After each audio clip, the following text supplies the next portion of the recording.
तत्सत्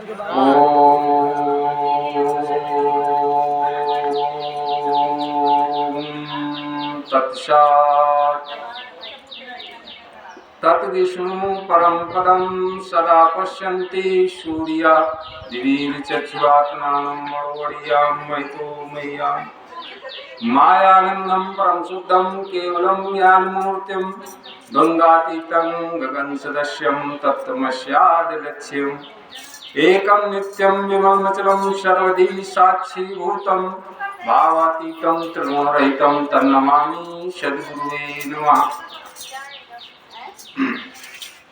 ओम तत्सत्। परमेश्वर के प्राप्त यथार्थ दर्शन का सारे संसार में एक ही स्थान है, विज्ञानशाला। पराजय रहित यथार्थ और स्थायी स्वतंत्रता चाहते हो तो विज्ञानशाला में अवश्य पधारें। अल्प समय में सत्य लाभ होगा। जिस भाई बंधुओं को अगर कुछ संशय भ्रम रह जाता है तो हमारे यहाँ ओमकारेश्वर में केंद्रीय अध्यात्म विज्ञानशाला है। ओमकारेश्वर मानधाता, जिला खंडवा, मध्य प्रदेश। वहाँ उपस्थित होकर अपने संशय भ्रम को निवारण करें। और कानपुर महानगर दक्षिण क्षेत्र में उपस्थित इस समय गोसाई बाबा मंदिर में प्रत्येक रविवार को सुबह 8:30 बजे से 10:30 बजे तक का जो समय सत्संग का सुनिश्चित किया गया है, उस समय पे आप सब उपस्थित होकर भगवान के दिव्य कार्य में सभी जो अपना कीमती समय यहाँ देकर और उसमें मनन और अपने अपने स्वानुभव को व्यक्त करते हैं, हम उन सबको बड़ा अपनी सहृदय सम्मान दृष्टि से नमन करते हैं। और वर्तमान में ओमकारेश्वर केंद्रीय अध्यात्म विज्ञानशाला के संचालक श्री स्वामी उमाशंकर चैतन्य जी को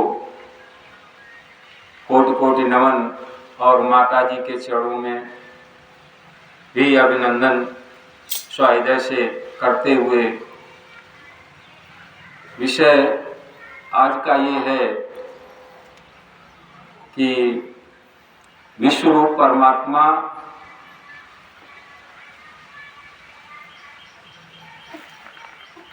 को देखने जानने की जो विधि है,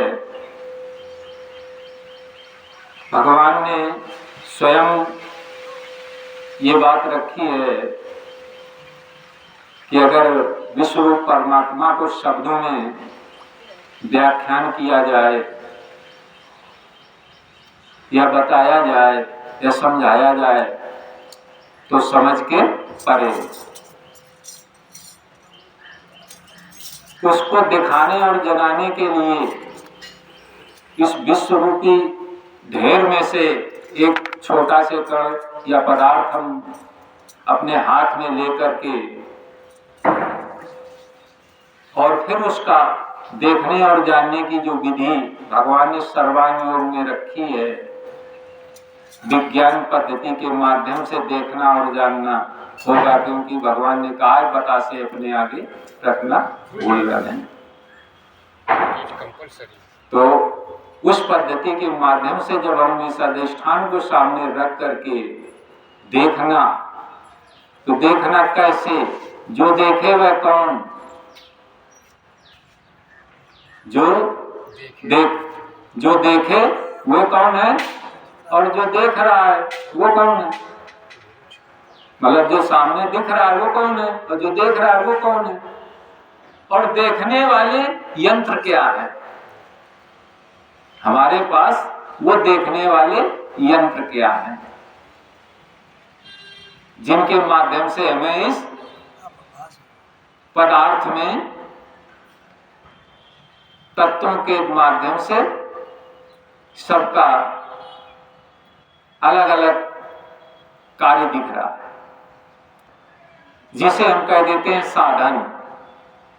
तो साधन हमारे पास कितने हैं? 8 है। देखने के, जानने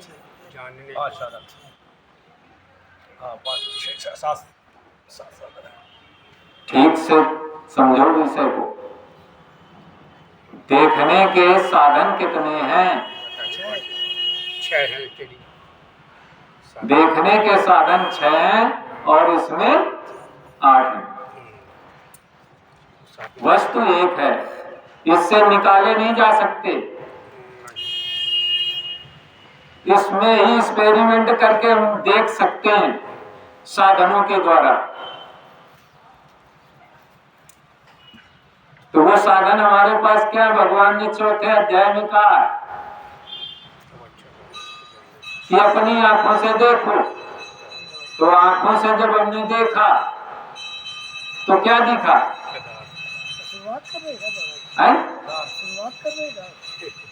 अपनी आंखों से देखा तो क्या देखा है? अब तो ये रूप कहाँ नहीं, तो सर्वस्त्र ये यहाँ से लेकर और ये सर्वस्त्र रूप ओतप्रोत से कहीं से टूटा है? एक रूप के भेद प्रकार हो सकते हैं, कहीं सफेद काला पीला नीला, ये रूप के भेद प्रकार हो सकते हैं, परंतु रूप एक जैसा सब में व्यापक सत्ता से है। फिर भगवान ने कहा इसे हाथ लगा देखना। तो जब हाथ लगा के देखने की बारी आई तो हमने हाथ वाला जो साधन था उसको टच करके जब देखा तो त्वचा से स्पर्श हमें भास हो रहा है? ये वायु तत्व की त्वचा है, क्योंकि वायु तत्व को बताने के लिए हमारे पास जो त्वचा लगी है वही बता सकती है ठंडी चल रही, गर्म चल रही, चिकनी है, खुरदुरी है, ये भेद प्रकार हो सकते हैं। जो स्पर्श है वो वायु तत्व का है। तो इसमें ही है कि सर्व में है। तो जहां से हाथ हम लगा करके ऐसे प्रारंभ करके देखते हैं तो सर्वस्त्र ये वायु व्यापक सत्ता में भरी हुई है। कहीं कम ज्यादा है क्या? बराबर रोज परोस से ये निकाल के रखे नहीं जा सकते। ये हमारे देखने के साधनों के द्वारा ये हम इस वस्तु पदार्थ में देख रहे हैं मिलान करके, तभी हम ठीक ढंग से मिलान करके देख पाएंगे और तभी हम जान पाएंगे जो देखना चाहते थे, जिसे हम देखना चाहते थे, तभी हम जान पाएंगे। और तभी हम ये समझ पाएंगे कि वो और मैं कौन हूं, वो और मैं कौन हूं। भगवान ने कहा इसे बजाकर कान से सुनना। तो बजाने का मतलब ये हुआ कि इसमें जो ध्वनि निकल रही है, शब्द, ये शब्द किसका है? आकाश का। तो खाली इसी में है कि सर्व में? तो इस प्रकार से हम सब में क्रिया करके देखें तो सब जगह ये ध्वनि मिलेगी है। कहीं भी आप हम देखें तो सब में ये ध्वनि मिलेगी। ये आकाश तत्व का है। आकाश कहते हैं खाली जगह, और खाली जगह में ही सारी क्रियाएं होती। खाली जगह नहीं होगी तो कुछ नहीं होगा। अब इसके बीच में आप हाथ ऐसे डुलाएं तो हवा लगेगी,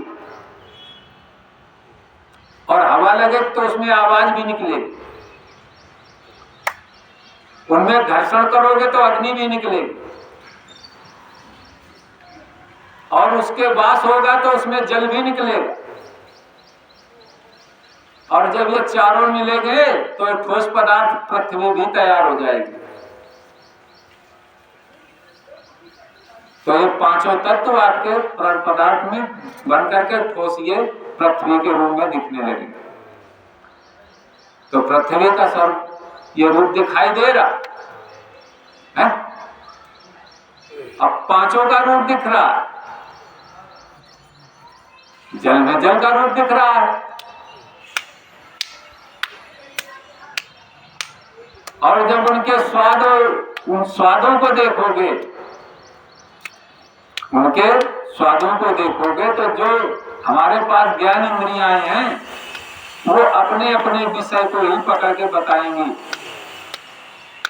कि ये जल का स्वाद है, ये अग्नि का रूप गुण है, ये आकाश का गुण है, और ये वायु का।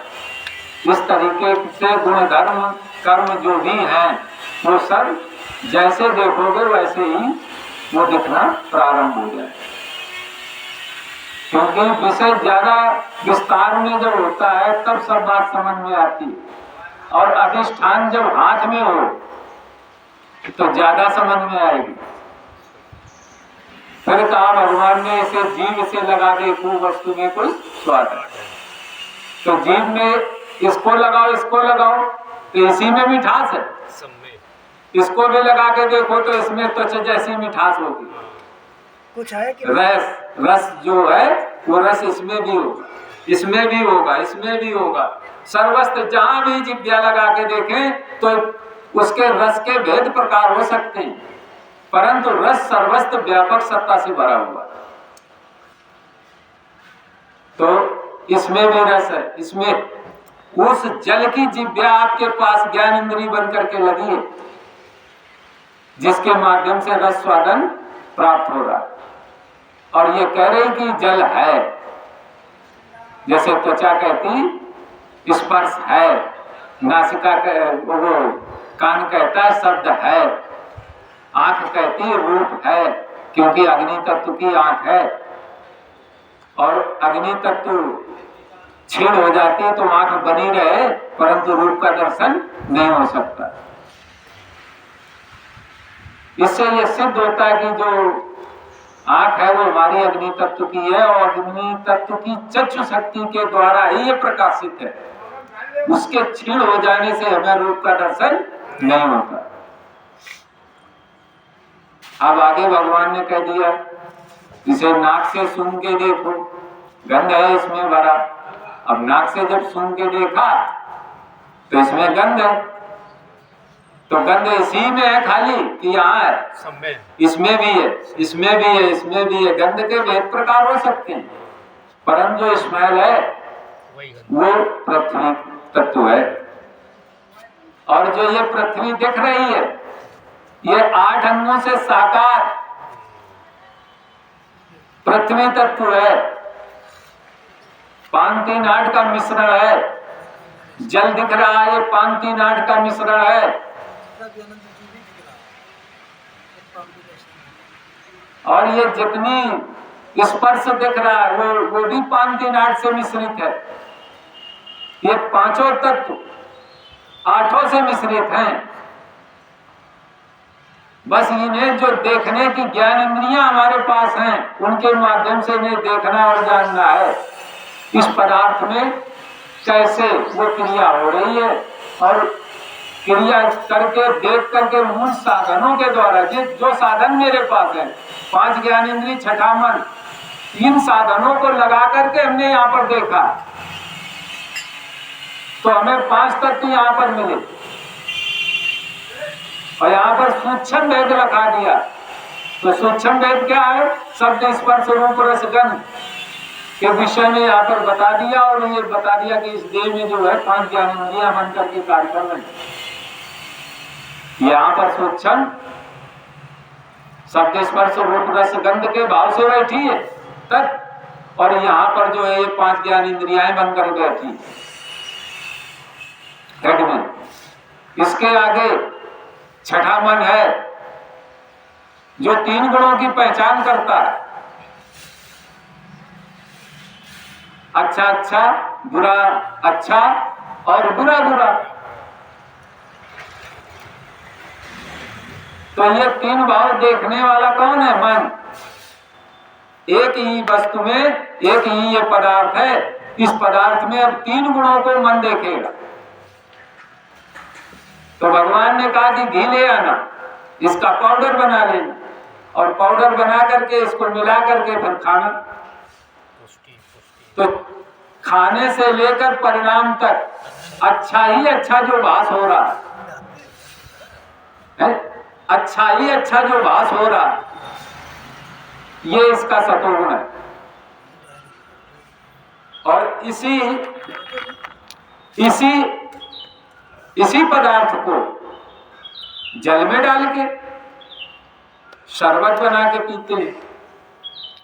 तो गर्मियों में जैसे काफी दूर गर्मी से चल के आए और शरबत मिला तो हमने एक गिलास पिया, पीने में हमें अच्छा लगा, मन को हमारे कुछ अच्छा लगा, तो हमने सोचा कि 1-2 गिलास और पी लिए जाए। तो ये आसक्ति भाव बढ़ा मन का, ये मन का आसक्ति भाव बढ़ा, तो इसने 2-3 गिलास और पी दिए। जब 2-3 गिलास पी लिए तो कुछ 2-4-5 मिनट के बाद हमारे बॉडी में ये सर्दी और गर्मी से हलचल होने लगी। क्या हलचल हुई? जुकाम हो गया, गला बैठ गया, नाक से पानी गिरने लगा। तो मन पर बुरा असर आया, मन पर बुरा असर पड़ा कि था तो अच्छा, परंतु जुकाम खांसी नाक बहने लगी। कर कुछ अच्छा कुछ बुरा, ये जो 2 भाव एक ही पदार्थ में जो 2 भाव दिख रहे हैं, वेदांतों में ऋषियों ने इसे रजोगुण संज्ञा दी। इसी पदार्थ को जब अकेला हमने चबाना प्रारंभ किया तो ये तो पहले तो दांतों से लड़ता है, फिर मसूड़े छिल जाते हैं, और जब नीलोगे तो गला भी छिलेगा, और तो 250 ग्राम अगर खा लिया तो दाह जलन इत्यादि पैदा कर देगा। तो खाने से लेकर परिणाम तक बुरा ही बुरा जो भास होता है, इसे वेदांतिक शब्दों में ऋषियों ने तमोगुण संज्ञा दी। ये 5वें अध्याय में भगवान ने गुणों के विषय में भी खोल के बताया और कहा कि जीवों में अन्न के द्वारा, कल यहाँ 5-3-8 का खेल तो देख लिया, अब जीवों में अन्न के द्वारा ये अन्न है, ये अन्न है, इस अन्न के द्वारा जीवों में कफवात बने पित्तवेग से कूदने लगे। इसको बक्षण शक्ति के द्वारा जब हम ले गए अंदर तो हमारे पास कफवात और पित्त बन करके कार्य करने लगे। ऐसे ही 8 अंग स्थित हैं क्षर भाव में। अब कहा ये जो क्षर भाव देख रहे हो, इसमें ये 8 अंग स्थित हैं, इनमें क्रिया हो रही है परंतु वो दिख नहीं रही। बुद्धि के बल से हो गए अस्तित्व सिद्ध वस्तु का। अगर हम उस सूक्ष्म क्रिया को देखेंगे तो बुद्धि के बल से देख सकते हैं, और या तो किसे भक्षण शक्ति के द्वारा जब ले जाए तो ये अपनी क्रिया दिखाएगा, हलचल में आ जाएगा, है? तो या नारियां कब्बात पित्त नारी बन करके स्पंदन करने लगेगी, उससे दिखने लगेगा। तो ये सूक्ष्म है, सुसुप्त रूप में इसमें क्रिया हो रही, दिख नहीं रही। इसको प्रयोग करने पे हलचल पैदा होती। तो जीवों में अन्न के द्वारा ये तीनों स्थूल रूप से कब्बात बने पित्तवेग से कूदने लगे। इसी से स्थूलता पर स्वरूप बोध के लिए मन बुद्धि अहंकार बन के कार्य करें। अब ये तुम्हारे अंदर मन और बुद्धि बन करके कार्य करने लगा। ऐसे ही 8 अंग स्थित है क्षर भाव में। अब इसमें 8 अंग स्थित है कि नहीं, कि इससे अलग है, किसी को निकाल सकते? एक ही पदार्थ में ये 8 भाव हमने दिखे हैं अपने साधनों के द्वारा।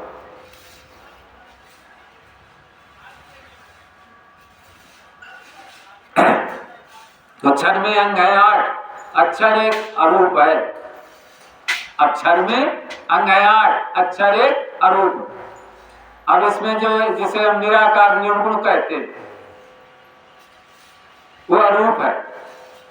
उसको देखने के लिए हमारे पास 7वां साधन क्या है?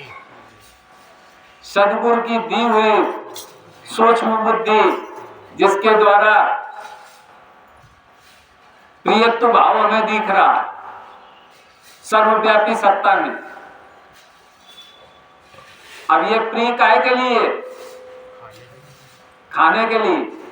अब इसी को पीस के बर्फी खोया में मिला दे तो बर्फी बन जाएगी, है? तो इसकी नाना प्रकार की प्रियताएं बढ़ जाएंगी।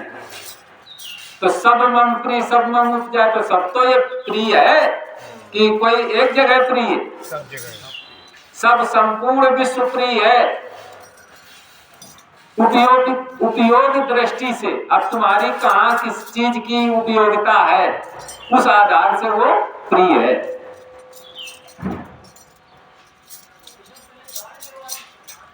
और ये उपयोगिता क्या खत्म हो सकती है? त्रिकाल में नहीं। इसे ही कहा गया अक्षर, इसे ही कहा गया निर्गुण निराकार ब्रह्म। और ये जब इतना इस क्षर को भी देख लिया और अक्षर को भी देख लिया तो हमारा व्यवहार न क्षर से चल सकता है न अक्षर से चल सकता है। तो हमें क्या करना पड़ेगा? इसका नाम रखना पड़ेगा व्यवहार दृष्टि में लाने के लिए। तो परमात्मा सर्वनामों से बंधा है कि ये अंग से बंधा है? सर्वनाम से बंधा हुआ है। सारे अंग, ये जितने अंग अभी तक देखे और जाने हैं, ये सारे अंग काहे से बंधे? परमात्मा नाम से, पुरुषोत्तम परमात्मा के नाम से, विश्वरूप परमात्मा के नाम से।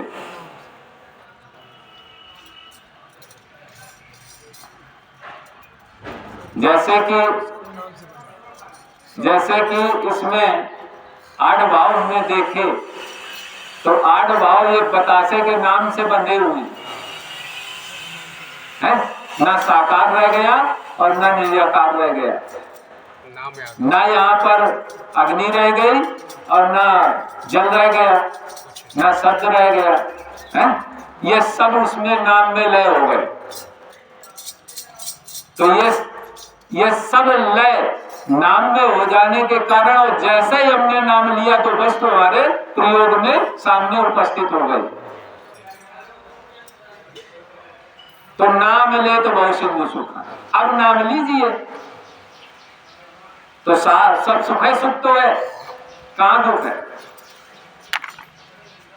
तो इस तरीके से जब हम इसे देखेंगे, जानेंगे, जान करके व्यवहार करेंगे, तब हम जो भगवान मायानंद जी ने कलयुग में सतयुग की स्थापना की, तब हम उस सतयुग की स्थापना को आगे अक्सर कर सकते हैं, बढ़ा सकते हैं। जब हमारा यह अभ्यास या प्रयास खोटा रहेगा तो फिर हम क्या कर सकते हैं? हम उनकी परंपरा को आगे बढ़ाने के लिए सब मिले, तो हम परंपरा बढ़ाएंगे कि घटाएंगे? बढ़ाएंगे। तो हम बढ़ाना चाहते हैं, हम घटाना नहीं चाहते। तो हम बढ़ाने के लिए प्रयास करें ना। हम जहां तक हो सके तो बढ़ाने की कोशिश करें, और जितनी जल्दी बढ़ेगा उतनी जल्दी उसका पूर्ण लाभ प्राप्त होगा। हम एक को नहीं, हम सबको, हम सबकी दृष्टि से कार्य कर रहे हैं। हम अपने हित के लिए नहीं, हम सर्व दृष्टि के लिए कार्य कर रहे हैं, सबका पूर्ण लाभ को। और साथ में तो मेरा होगा ही। बोलो सतगुरु भगवान की जय, विश्वरूप परमात्मा की जय, बोलो सनातन धर्म की जय, सब संतों की जय, नारायण भगवान श्री मायानंद चैतन्य की जय।